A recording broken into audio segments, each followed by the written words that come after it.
This is hour number 2 of the Gary Sutton Show on a Monday morning. And one of the things that we get into a lot of times, having been a former head of a teacher's chapter of a union when I was teaching, I always had a little bit of trouble with the idea that if you paid your dues in, it wasn't just for your people to have representation if you were in a legal situation, or to make sure that, over issues that came up, you had a chance to discuss that. You're always tied into the political side of things. And everybody likes political clout, and yet at the same time, it never seemed like the clout was coming on the right side of things. But more importantly, the idea that dues paid in for the purpose of representing teachers now automatically went to a group that uses them for politics was always kind of a problem. With us this morning to talk about that is Matt Brouillette, President and CEO of the Commonwealth Foundation. And his group, the Commonwealth Foundation, has put out a thing on government unions' political spending, and he joins us here on the Gary Sutton Show. Hey, Matt, good to have you back. Hey, Gary, good to be with you. Thanks for having me. It has been too long, and it's always good to have you on the show. No one is anti-union here. I'm not anti-union. I think unions serve a place. And yet at the same time, when we talk a lot about the public unions, the government unions, we get into a whole other realm, don't we? Well, we absolutely do. And I, like you, defend the right for people to collectively bargain, to take collective action. The challenge is when you get into the government employee unions, they have to become highly political. But what they're doing, of course, in many ways is using money that some teachers don't want to be involved in politics, that is highly partisan, and taking activities that in many cases they may even oppose, yet they have to pay this money to keep their job. I was reading some interesting policy points that was in a paper that your group published back on April 8th. And one of the things that it said, and it really jumped out at me, currently state and local governments, including school districts, use taxpayer-funded payroll systems and public employee time to collect union campaign contributions to candidates, as well as union membership dues, a portion of which is used for political activity. Now, I was part of that system for a long time. And again, a lot of people are saying, is that something that we ought to be doing right now, or should we change that system right away? Well, we think we ought to change that right away because the public employee unions, in particular the PSEA, are really the only political group, only private group that are able to use taxpayer resources for political purposes. As you are well aware, Gary, we have a number of folks sitting in jail today or recently released because they engaged in political activity using public resources. And a lot of people are just shocked to find out that your local school district or state government is serving as the collection agent for political contributions. I mean, we're talking about direct campaign contributions to candidates for public office. And we as taxpayers are serving to collect that money, bundle it, send it off to the union campaign coffers, who then turn around and send that back to the politicians that kind of keep what we call the government union power cycle up and running. One of the things that really jumped out in this paper from your organization was that, and people don't think about this, and you just mentioned it, that government union dues and campaign contributions are collected at taxpayers' expense. That there are real costs to this, a political privilege for which only government unions are afforded. So it's not the same thing you get if you had a private union, for example.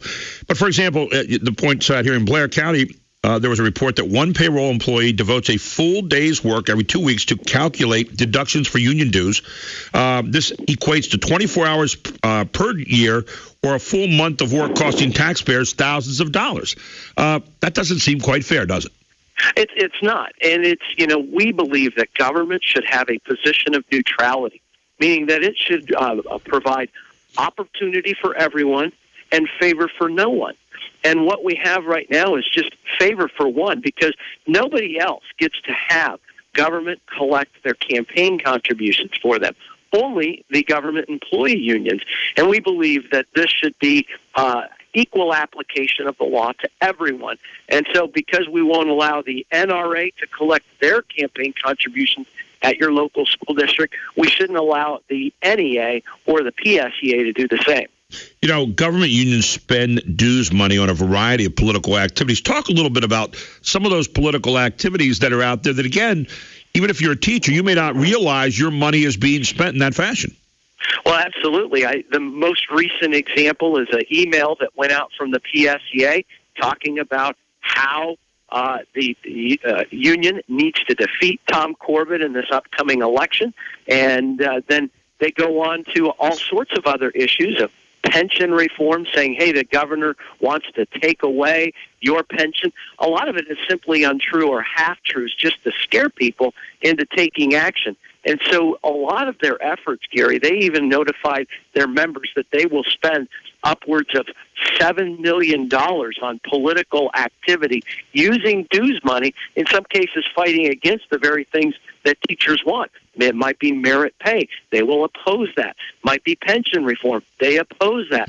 So your union dues, if you're a teacher, are being used for political purposes, and frequently more and more on straight-up partisan purposes that, well, when you do a survey of teachers, you find out they're pretty much cut from the same cloth as the general public, a third Republicans, third Democrats, and a third independents. Yet where you look at their money being spent is very highly partisan. And I think a lot of teachers, when they learn of this, they are rightfully disgusted by it. We're talking with Matt Brouillette, President and CEO of the Commonwealth Foundation, about government unions. You're welcome to get in here, too, 1-800-357-0910. And again, not anti-union, but anti some of the things that the public union is able to get away with here, particularly in education, where I used to be. And I didn't like it then, and I don't like this part now. But here's kind of the thing, Matt.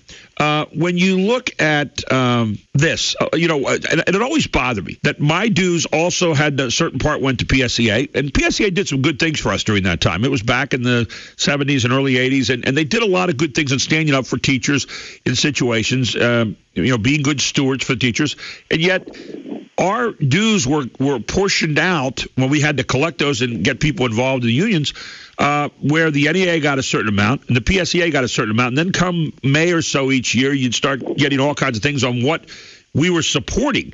And I'm thinking, hang on for a second. I don't think like that. The assumption here, and you kind of alluded to it, what you said a moment ago is, okay, 100% of teachers are in favor of a certain candidate in an election. When we know from looking at public unions and various surveys around the country, and you can correct me if I'm incorrect on this, but at one time it was like a 60-40 split at least, left and right. So, that may have changed more since then, but your thoughts about that? Well, Gary, I think you've put your finger on what has happened throughout the history of teacher unions, because, in fact, the National Education Association and the American Federation of Teachers were originally formed as professional associations for teachers, and it even included principals and superintendents. It was really the focus on the profession of teaching.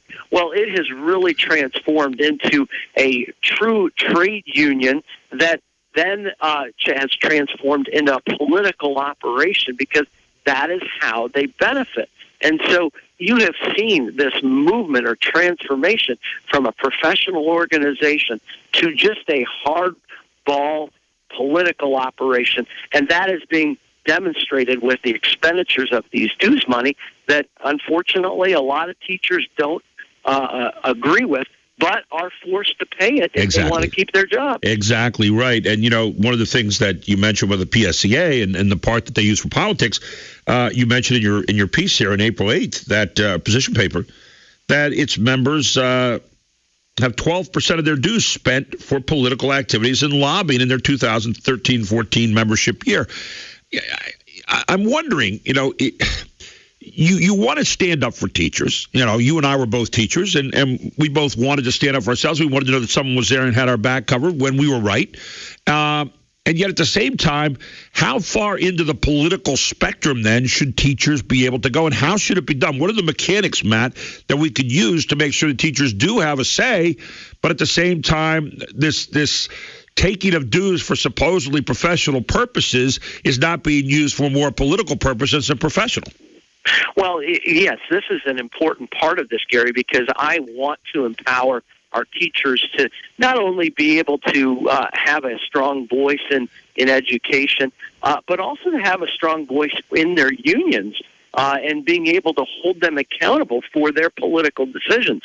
And when we automatically collect their union dues money out of teachers' paychecks before they ever see it, just like the IRS does, we have eliminated a layer of accountability that we can restore very quickly.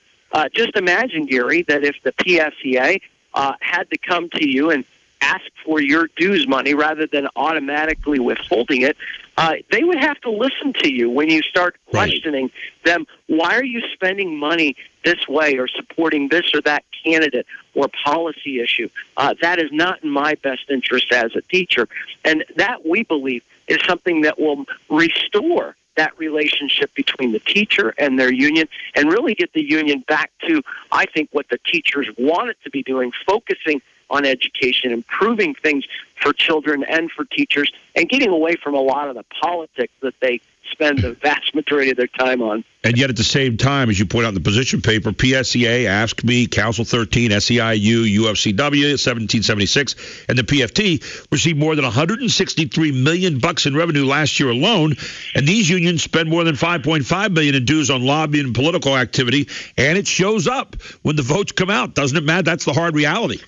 Absolutely. This is why we say that the paradigm that we need to be looking at politics through today is not the Democrat Party and the Republican Party, because, of course, Republicans have a numerical majority, but it is really the big government party led by the government unions that have a functional majority over the policy issues. This is why we can't get out of the booze business. It's why we can't get pension reform that will prevent taxpayers from being bankrupted and thrown out of their homes with higher property taxes. It's why we can't get a lot of the things, Gary, that are just good for the taxpayers, but those who benefit from bigger government might lose a little bit. And that's why they will fight this constantly. Matt, when we come back, I want to take those government unions' dues monies that are being collected and break it down a little more specifically, which you do in your position paper, in some of the specific things that are being done in terms of lobbying and TV and radio ads. And it will give people a little bit more of an idea just where that money's going. Does it represent you? Maybe you're a member of a public union. Does it represent you? We'll ask Matt that question when we come back right here on the Gary Sutton Show. Matt Brouillette, President and CEO of the Commonwealth Foundation, with us here on News Radio 910 WSBA.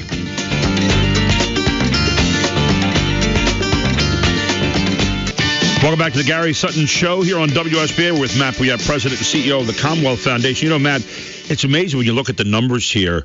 For example, PSEA's President and Chief Executive Michael Crossy is making almost $225,000 a year, $223,850. And again, that comes out of $489 a year for full dues for a member that you have to pay in. 87,000 members here at PSEA, just for one example. David Philman is the head of ASCME. He's making $205,000 a year. You got UFCW 1776, Wendell Young IV, almost $300,000 a year at $292. It's amazing. I mean, the amount of money that these people are making, and everybody throwing in there is having their money spent on all kinds of different things. I wanted to break down a little bit in these government unions that we're talking about, specifically some of where those dues are going. For example, the PSEA sent some mailers out to Pennsylvania voters recently talking a little bit about mocking Governor Corbett. Tell us about that. Well, yes, this is the use of dues money for political purposes that the unions like to say, money is not given. Dues money is not given directly to candidates, and that's absolutely true, or it's supposed to be. It's illegal to do so. But even a recent court ruling is enabling dues money to be spent on independent expenditures that are just straight up partisan political activity. And so we're going to see more and more of this being done, whether it's mailers that, of course, are going to be used against Governor Corbett because they have endorsed Rob McCord, or Get Out the Vote, TV, radio ads. They give dues money to third-party interest groups, whether it's Planned Parenthood or the Keystone Research Center or Keystone Progress, which are really the left-wing activist organizations. And so these are monies are ironically not always labeled as political activity and lobbying, because we have seen in some of what are called the LM2, which is what unions have to report to the Federal Department of Labor, they've classified some of these contributions to political organizations as, quote-unquote, representational activities. And so technically, they could be charging people who are simply fee payers who say, I don't want to be in the union, but in order to keep their job, they have to pay a fee. Right. The union says that money won't be used for politics. It will be used strictly for collective bargaining purposes, yet they're categorizing political activity that could be chargeable to these fee payers. So we see some real challenges here in the reporting that the unions are going through, that we're not seeing the entirety of their political activity. Well, PSCA set out funds, for example, supporting the recall of Wisconsin Governor Scott Walker. You got the NEA and the SEIU using their membership dues to lobby and advocate for Obamacare. I'm not sure how that fits into education, a law which has resulted in millions of Americans losing their insurance coverage. You got UFCW 1776 claiming to spend $1 million on TV ads opposing liquor store privatization, including one falsely claiming liquor privatization will cause more drunk driving deaths. And you mentioned they're funneled through, and they're not directly to a candidate, but they find their way back to support the candidate. How different is that? Absolutely. And, in the case of the UFCW lobbying against liquor privatization, there would be clerks at some of the government-run liquor stores that would say, hey, I believe I could market my skills and experience in the liquor industry, and I could make more money if I were not locked into a government union contract that set their salary based upon just their years in. And so this is where, again, they are being compelled to support politics that not everybody supports. And I believe that unions should be able to participate in politics. But when it comes down to it, we as taxpayers should not be forced to collect that money. They should have to go to their members directly and give those public employees a greater voice in holding their union leaders accountable, and a greater voice in determining how they will play in politics, rather than just allowing these union bosses to make those determinations for them. Well, to make a final point too, Matt, you then have an authentic voice where you say, okay, this number of people in my union wanted me to use their money for the politics. I explained to them what they're going to be used for. Here it is. This group just wanted to be members of the union, wanted to make sure that they are covered by, the things that cover us here, and that's okay. Now you have an authentic voice instead of this false voice out there that says, so you force pay money in, and now we're going to go out and act like 100% of you are in favor of all the issues that we're standing for, and that is not right. It never has been, never will be. Well, that's right, and this is why this is not only about fairness for the taxpayers, it's about accountability, of holding the union bosses accountable to their members and empowering teachers with a stronger voice. And by the way, you mentioned earlier in the show there are a number of people now just in prison or getting out of prison at the moment, a number of them speakers of the House. I'm sure you saw Scott Wagner last week come up with that idea of taking down their pictures in the Capitol. Mm-hmm. I also had a thought on that, and I think Scott was right on that. I like the idea, but I thought if they don't want to do that, how about putting the number underneath that they have while they were in prison? Maybe that would also talk about how they served the state too, or served themselves more appropriately. Hey, indeed. Matt, thanks so much for joining this morning. Good insights. I appreciate it. We'll look forward to talking again soon, my friend. Thanks, Gary. Take care. Take care. Matt Brouillette, President and CEO of the Commonwealth Foundation.